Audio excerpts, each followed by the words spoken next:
Hey everyone, welcome to Reddit Readout. Today we are checking out True Off My Chest. Story 1. I'm a medical debt collector and I don't understand how people are against universal healthcare. Day in and day out I talk to people absolutely crushed by medical debt.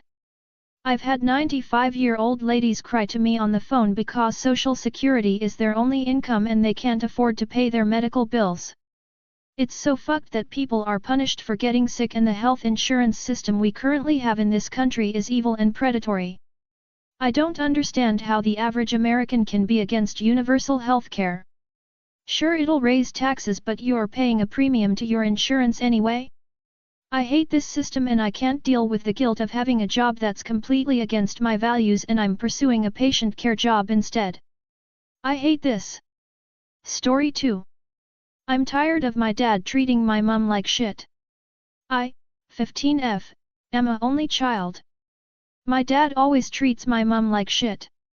He always works or goes out with his friends, so I only see him at dinner and sometimes lunch. My mum used to rent a house but now she is in the process of selling it, so my dad is the main source of income. My parents have always fought for dumb things and it's usually my dad starting it. This evening, at dinner, my dad asked my mum if she heard anything important about the 8th September on the news. And my mum obviously said no, as there was no important information, and asked my dad if he would tell her what happened, and he answered no, so my mum went on the phone to search it as my dad was telling her to. My mother obviously found nothing and my dad started being snappy about something important happening on the 8th. Then he told her that in 1943 or something, there was an important political thing and that since the government changed there was no celebration of it. Then he told my mum that it's because of ignorant people like her that some political stuff happened. And then my mother went to the kitchen to cool off a bit and then she confronted my dad about him being so mean to her and he told her to fuck herself. Sometimes I am so ashamed of being his daughter that I can't even look at him in the face. As I am writing this I can hear them scream at each other and I feel so guilty for not standing up for her, but TBH, I'm scared of my dad when he is mad and I might have cried if I didn't stay silent. I came here to vent but also to get some suggestions on how I may help my mum or make them stop fighting or something. I just want them to get along and not fight anymore. Story 3. I am in love with a married man. I am a single 26F. There is one particular man I interact with at work particularly often that is handsome, witty, funny, and married. I have never made any sort of intentional movement on him because I want nothing more than to respect his wife and his peace. I'm not the most subtle person with my emotions, so he and others have more or less caught on over the course of the past year or so. We're friends, though I have tried to maintain distance as much as reasonable. Easier said than done, you know? 2 weeks ago, he confronted me, and said I've been on his mind and asked if I felt the same. I lied. I said that I saw him as nothing but a friend and that I would like him to have respect for both me and his wife. I said that I am just flirty by nature and to not take it personally. It crushed me. He said he appreciated my honesty, how ironic, and now I am both disgusted with myself and heartbroken. Clearly he wouldn't have been a catch if he had intended to act on his feelings for me with a wife, yet I wish nothing but the best for him and his wife anyway. I don't want to jeopardize either of our careers or his marriage, so I have opted to not discuss this with anyone and have left it internalized and bottled up and tumultuous, and I'm at the point where I feel I'll explode.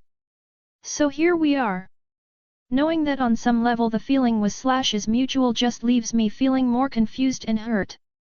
Lying until it passes is the best course of action here, I know, but it sucks that I see him every day and it sucks that I still look forward to it. Switching careers is really not an option here for me and I know it isn't for him either. It also sucks because this is the first time I truly think I've ever been in love before. I've had past boyfriends and past crushes and the feeling is distinctly different. So it goes. Story 4.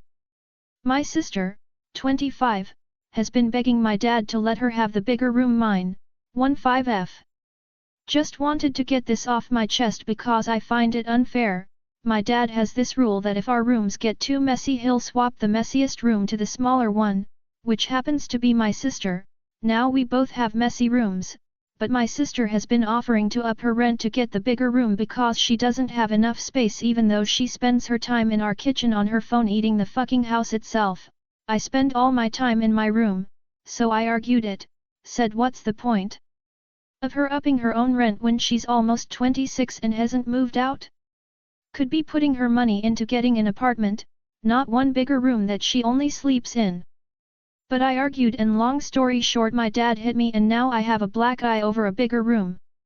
I'm moving out when I'm 18 to my uni anyways. Story 5. My boyfriend walked in on me pooping tonight. We had just gotten home from his work Christmas party and I needed to take a POO. I've never locked the door because I never thought he'd just walk in while I was doing that. But I guess he was a little tipsy, and he opened the door and started singing at me. I'm pretty short, so my feet don't sit flat on the floor. So for as long as I can remember, I've taken my pants off and sat crisscross applesauce on the toilet. I've never told anyone that I do this, and my boyfriend was clearly not prepared for it. Him singing turned into uncontrollable laughter, and he's been calling me a weirdo and asking me questions ever since. Story 6. A girl F16 lied to me M19 about her age. When it comes to online dating app I have trouble finding girls to talk to. I don't think I'm a bad-looking guy or bad guy to be around. I'm well versed in my studies, I go to the gym, have decent fashion sense and I think I'm nice and fun to be around but I happen to be short and my pictures aren't as good as some guys who go out and hire professional photographers just for dating apps. In my world, a good month on a dating app meant scoring a match that wasn't a bot or someone trying to promote their OnlyFans account. The struggle is real. At this point I had already swiped through every person in my state multiple times over so I increased my match radius to the entire country. It seemed like a shot in the dark, considering that most conversations that I had with real women ended with me being ghosted within 48 hours, but I was willing to give it a try. After all, my goal was never about sex or the physical aspects of relationships. I've always just wanted a girlfriend. I wanted to love someone and know what it was like to feel loved. So when we matched and she told me that she lived in a different state I didn't really mind because I'd just assumed she would do the same. Connecting with someone like her felt like a step in the right direction. Even if it didn't lead to anything serious, I still saw it as beneficial because even if it went nowhere I thought I could use the experience talking to women to be more understanding of how to interact with them in a non-platonic way. But man, she was something else. To put it mildly, she seemed perfect. Or maybe I was just overly ecstatic because this was the first genuinely positive experience I'd had with a woman outside of my family. Throughout my life, every time I'd approached women or confessed my feelings, it seemed like I had to go through a trial by fire. I've had girls laugh at me, make memes about me and post them to their story, say things like you, and even ended up on a YouTube prank channel where somehow asking out a guy is the joke. But this was different. We shared the same sense of humor, had similar hobbies, and talking to her felt like a breath of fresh air. Seriously, finding someone like that, even when looking for my guy friends was a real challenge, let alone a woman. We chatted every single day for a month, and honestly, most of it felt like pure bliss. Plus, she was drop-dead gorgeous like, Instagram model level attractive. I couldn't wrap my head around why she'd be talking to a guy like me when she could probably get flown out by rappers or athletes with clout and money. I was so smitten that I started creating cute memes and videos about her because she said she liked them. Looking back, I should have known something was up. It was too good to be true. Sure, there were red flags, but I brushed them aside because they didn't seem unreasonable. She appeared somewhat distant when we texted, always enthusiastic to talk but mysteriously reserved about certain aspects of her life, like her job, plans for school, family, living situation, and more. I tried to take our connection to the next level by suggesting phone calls and playing games together but she was never on board with it. She'd send me voice notes, but they always sounded quiet. She chalked it up to insecurity about her voice, and I wanted to believe her, but something didn't quite add up. While scrolling through Instagram, I came across a post about her school's sports team.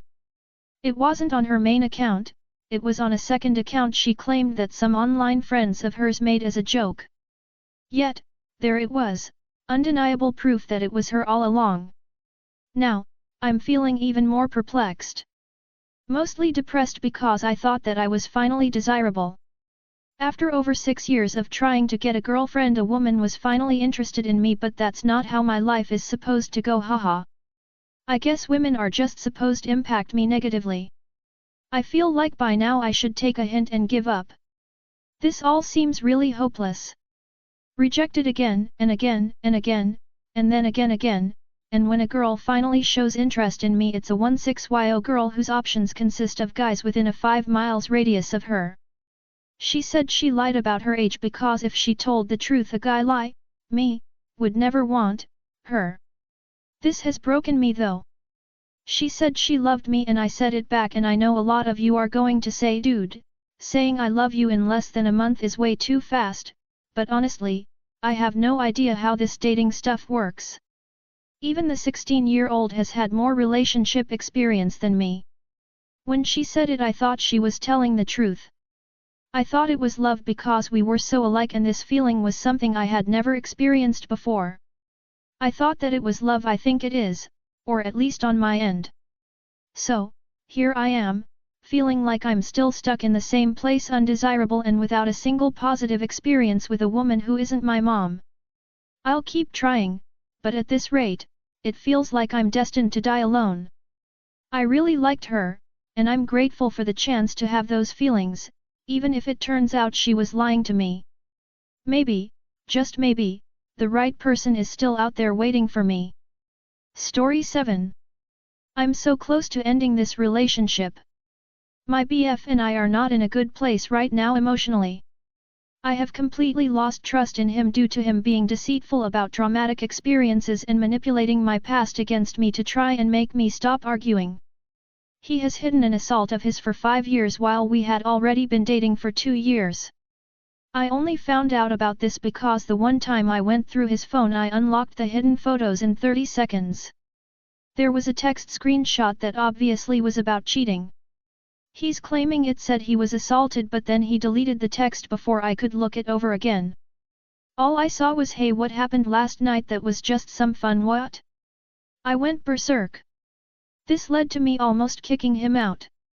There was also porn hidden of girls he knew of that he was keeping to send to the BFS. Yeah, right. I can't look at him the same. He is probably the biggest drinker I know. He can drown 5 bottles of hard liquor, I've seen it, without issue, but this girl raped him on only a few beers? Listen, I said, did she drug you? He said no. I was giving you an out. And then I realized with the timelines, I only got HPV after this happened. Had plenty of clean paps before. He threw it back in my face with the one time I had to fuck for money to get money for my mom's hip surgery and rent since my ex wasn't paying it. I could prove I was clean. He claimed he got tested and made her test, but I see no evidence. He proves me no bores. He said he wouldn't even try to look. I'm so close to ending it. That's all for today. Please don't forget to like and subscribe.